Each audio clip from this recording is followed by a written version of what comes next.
من صام رمضان ایمانا واحتسابا غفر له ما تقدم من ذنبه ومن قام رمضان ایمانا واحتسابا غفر له ما تقدم من ذنبه. تو سیام اور قیام جو ہے ان دونوں کا حق ادا ہو جاتا ہے. تو یہ ہے شہر رمضان الذی انزل فیہ القرآن ہدی للناس وبینات من الہدی والفرقان فمن شہد منکم الشہر فلیصم ومن کان مریضا او علی سفر فعدۃ من ایام اخر یرید اللہ بکم اليسر ولا یرید بکم العسر وَلِتُكْمِلُوا الْعِدَّةَ وَلِتُكَبِّرُوا اللَّهَ عَلَى مَا هَدَاكُمْ وَلَعَلَّكُمْ تَشْكُرُونَ. اب جو آخری لفظ ہے لَعَلَّكُمْ تَشْكُرُونَ، اب اس کی وضاحت سمجھیے. اور رمضان کے یہ دو پروگرام جب پیرلل ہو جائیں گے، جب دونوں کی پابندی کی جائے گی تو اس کا حاصل کیا ہے؟ اس بات کو سمجھنے کے لیے سب سے پہلے آپ اس کو سمجھیے کہ جسے ہم خود ہی کہہ رہے تھے، جسے ہم سیلف کہہ رہے تھے، اپنی انا کو مضبوط کرنا، سیلف کنٹرول، ایگو جو ہے وہ پوری طرح قابو یافتہ ہو اڈ اور لیبیڈو پر، اصل میں اس سے مراد کیا ہے؟ اس پر میں نے تفصیل سے بحث کی ہے عظمت صوم نامی اپنے کتابچے میں.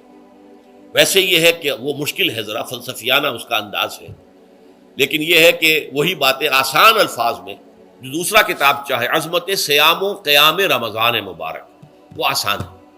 اگرچہ یہ دونوں بہت ہی محدود تعداد میں ہمارے پاس ہیں، لیکن یہ کہ میں نے ذکر کر دیا، جو حضرات لینا چاہیں وہ لے لیں. لیکن یہ ہے کہ اس میں اصل پس منظر کیا ہے. دیکھیے ہمارا جو وجود ہے انسان کا، یہ کمپوزٹ ہے، مرکب ہے. ہمارے دو وجود ہیں جو جوڑ دیے گئے.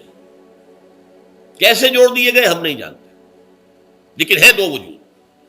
ایک وجود حیوانی ہے، میں نے عرض کیا تھا پہلے ہی، ہر انسان ایک حیوان بھی ہے مکمل، سارے حیوانی تقاضے ہمارے اندر بھی ہیں. لیکن حیوان اور انسان میں بنیادی فرق یہ ہے کہ انسان کا جو اصل وجود ہے وہ روحانی ہے. اس روحانی وجود کی وجہ سے انسان کا وہ مقام ہوا کہ تمام فرشتوں کو اس کو سجدہ کرنے کا حکم دیا گیا. فَإِذَا سَوَّيْتُهُ وَنَفَخْتُ فِيهِ مِن رُوحِي فَقَعُوا لَهُ سَاجِدِينَ. فرشتوں سے کہہ دیا گیا تھا کہ میں ایک بشر پیدا کرنے والا ہوں مٹی سے. جب میں اسے پیدا کر لوں اور اس کی ناک پلک سنوار دوں، دو پلک درست کر دوں، تو پھر اس کے سامنے اور اس میں اپنی روح میں سے پھونک دوں تو گر پڑنا اس کے سامنے سجدے. حیوان انسان اور انسان روحانی یہ دونوں مل کر اب آدم بنے ہیں. نمبر دو، اس حیوان انسان کا وجود زمین سے ہے، مٹی سے پیدا کی، مٹی سے، گارے سے، طین لازب سے، چپچکانے والے گارے سے، وہ جس میں کہ بدبو پیدا ہو جائے، یہ ساری باتیں کہی گئی ہیں. اور سائنس بھی کہتی ہے مٹی سے پیدا ہوئے. کیسے پیدا ہوئے اس میں اختلاف ہے، لیکن یہ کہ ہے مٹی ہماری اوریجن، قرآن بھی کہتا ہے اور سائنس بھی کہتی ہے. اور ہمارے وجود کو جب وہ تھک جائے، مزمحل ہو جائے، اس کی انرجی کم ہو جائے، تو اس کے لیے جو غذا ہے، جو تقویت ہے، وہ بھی ساری زمین سے آ رہی ہے. آپ نے پھل کھائے، آپ نے گندم کھائی، آپ نے چاول کہاں سے آ رہے؟ اچھا بکری کا گوشت کھایا تو بکری کا گوشت کس چیز سے بنا ہے؟ اس نے گھاس کھائی ہے، اس نے پتے کھائے ہیں، وہیں سے تو بنا ہے نا. الٹیمیٹ سورس آپ کے وجود حیوانی کے لیے جو آ رہی ہے وہ زمین ہے. وجود روحانی کو بھی تقویت کی ضرورت ہے، وہ بھی مزمحل ہوتی ہے، کمزور ہو جاتی ہے.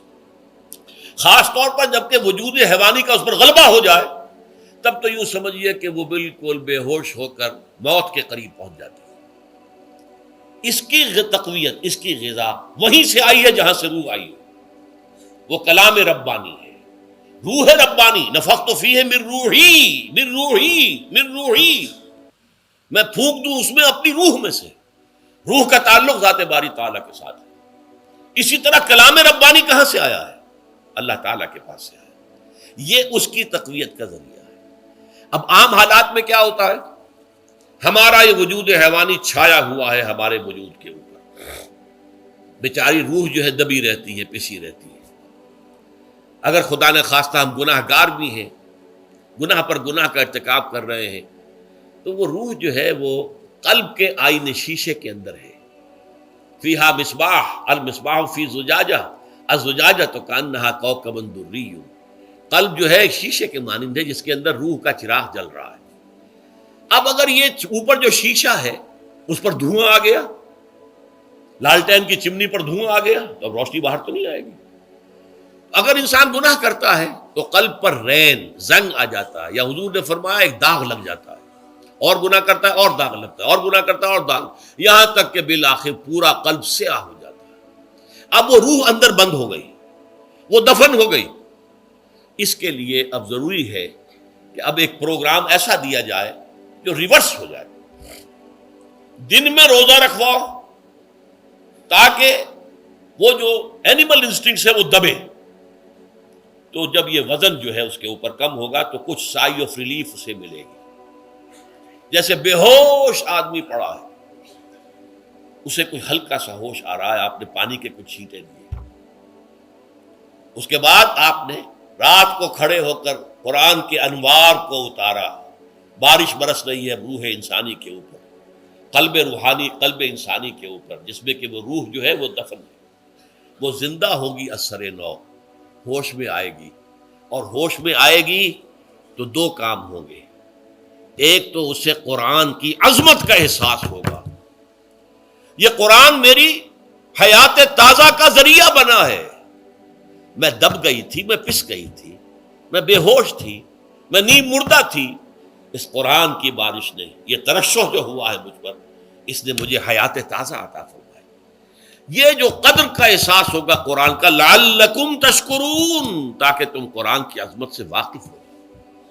ایک انسان بھوک کی وجہ سے اس کا شوگر لیول اتنا گر گیا کہ بے ہوش پڑا ہوا، اب ظاہر بات ہے کہ آپ اسے کچھ پانی کے چھینٹے دیں گے تو کچھ ہوش میں آئے گا، پھر غذا دیں گے تو اب وہ پوری توانائی پر آئے گا، تو معلوم ہوگا اسے اس غذا کی کیا قدر و قیمت ہے۔ اگر آپ کو بھوک ہی نہیں لگتی تو غذا بے معنی شے ہے، پیاس ہی نہ لگے تو آپ کو کیا معلوم کہ اس پانی کے اندر کتنی بڑی عظمت ہے، یہ میرے لیے کتنا بڑا انعام و احسان ہے اللہ کا۔ وہ تو پیاس پر، جان پر بنی ہوئی ہو، اور پیاس اس وقت آپ کو ایک گھونٹ پانی کوئی دے دے تو آپ کو معلوم ہوگا دنیا و مافیہ سے بڑھ کر ہے یہ ایک گھونٹ پانی جو مجھے ملا ہے۔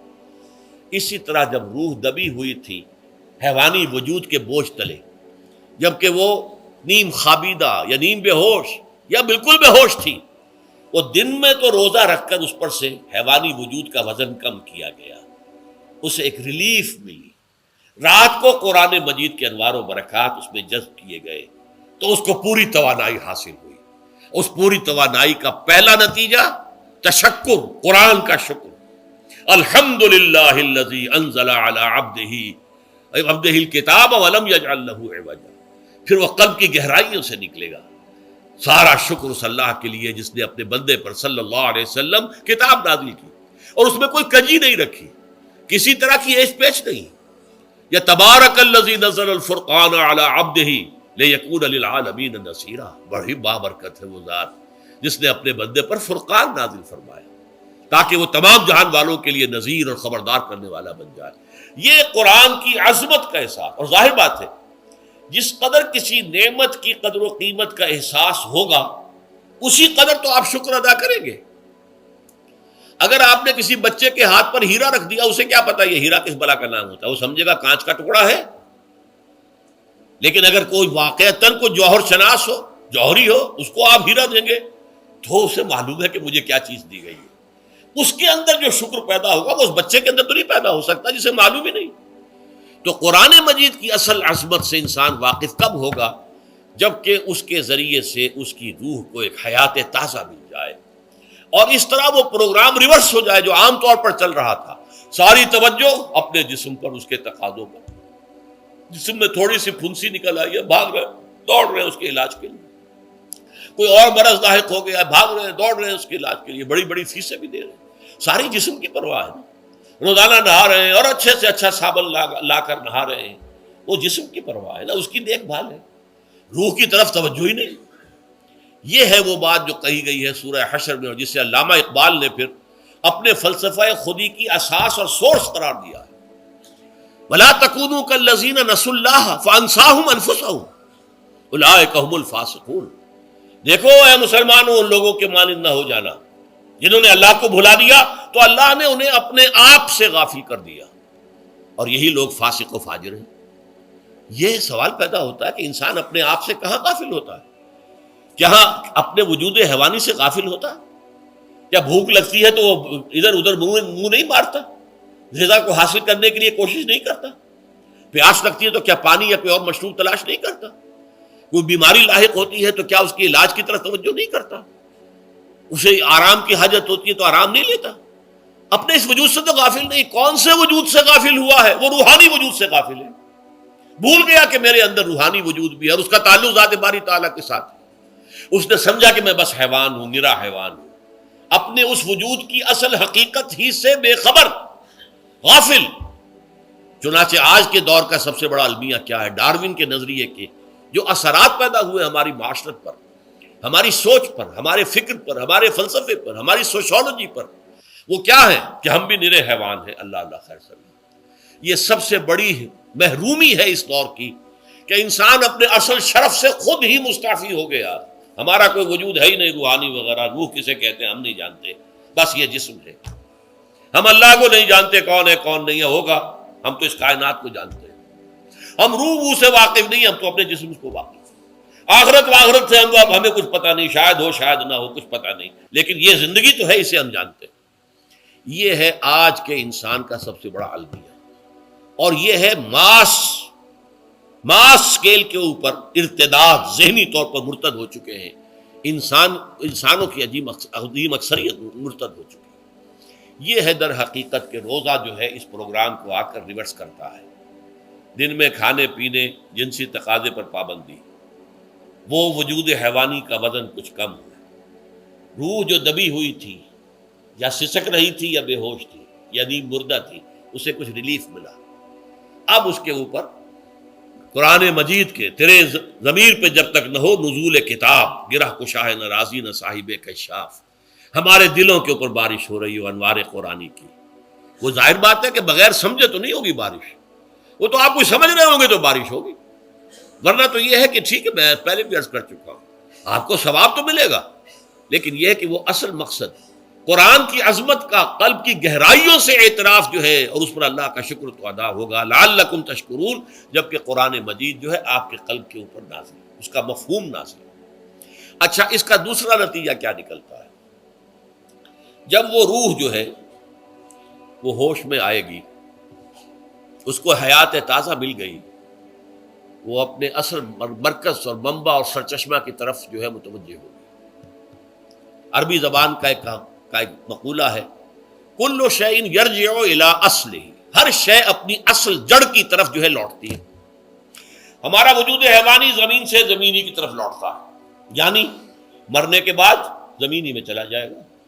اور نمبر دو، دنیا میں بھی زمینی خواہشات، زمینی تمنائیں، آرزویں وہ ہیں. ولکنہ اخلد الی الارض، جیسے کہ سورہ وہ کہا گیا ہے بلعام بن باعورہ کے بارے میں سورہ اعراف میں، وہ تو زمین ہی کی طرف دھنستا چلا گیا.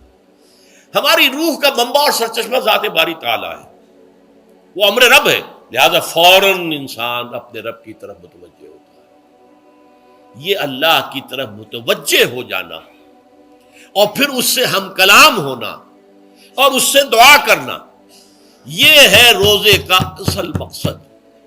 جب سیام اور قیام رمضان مبارک کا دوہرا پروگرام ہوگا تو روح انسانی یا انسان کا حیوانی وجود اپنے مرکز کی طرف مائل پرواز تھا. حسن، اس کو کہہ لیجئے اپنے مرکز کی طرف مائل پرواز ہے. روح ہر شے اپنی اصل کی طرف لوٹتی ہے، لہذا یہ اللہ کی طرف متوجہ ہوگی. یہ اللہ تعالیٰ کی طرف متوجہ ہونے کا معاملہ دنیا میں رہا ہے کہ لوگ کہیں جنگلوں میں جا کر تپسیائیں کر کے، غاروں میں بیٹھ کے، بڑی بڑی ریاضتیں کر کے کیا چاہتے تھے؟ مجھ کو ہے تیری جستجو، مجھ کو تیری تلاش ہے. خالق میرے کہاں ہے تو، مجھ کو تیری تلاش ہے. میں نے یہ نظم جو ہے تقریباً 6 سال جو ہے ہر روز صبح، ہمارا جو ہائی اسکول تھا اس میں جو صبح پریئر ہوتی تھی، لوگ سب جمع ہوتے تھے، پورا اسکول جو ہے اس کے ہمارے طلباء، تو یہ نظم جو ہے پڑھی جاتی تھی. مجھ کو ہے تیری جستجو، مجھ کو تیری تلاش ہے. خالق میرے کہاں ہے تو، مجھ کو تیری تلاش ہے. روح انسانی چاہتی ہے اللہ کا تقرب، اللہ کے قریب ہونا، اللہ سے رشتہ استوار کرنا. یہ وجود حیوانی حائل ہے اس کے راستے میں. یہ حیات دنیاوی اس کے لیے پنجرا بن گئی ہے. اس روح کے لیے یہ ایک در حقیقت ایک قید خانہ ہے. جیسے کہ حضور نے فرمایا کہ دنیا سجن المومن و جنت الکافر، مومن کے حق میں یہ دنیا قید خانہ ہے، اس کی روح جو ہے یہاں آ کر اس جسد حیوانی کے اندر جو ہے وہ دفن ہو گئی ہے، قید خانہ ہے، اس پنجرے میں بند ہو گئی ہے۔ تو لیکن وہ کافر کے لیے یہی باغ و بہار ہے، یہیں پر عیش کرنے ہیں، یہیں پر مزے لوٹنے ہیں۔ تو اس سے در حقیقت ریلیف ملتا ہے، تو انسان متوجہ ہوتا ہے اللہ کی طرف اور دعا کرتا ہے، اللہ سے ہم کلام ہوتا ہے۔